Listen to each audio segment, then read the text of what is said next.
Mm-hmm. Now let's see how can a person or entity purchase a Glock switch legally. First, you got to pay a $200 tax stamp. Wow. Then you got to fill out an application, and you got to register your switch with the federal government. Which makes sense. That makes a lot of sense. I ain't done yet, Brandon. Okay, go ahead.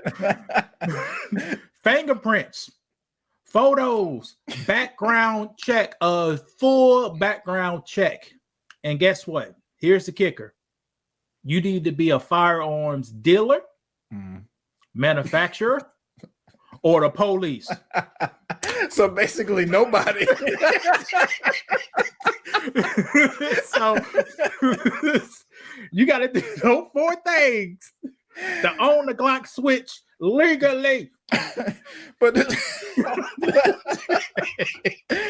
if you're a dealer,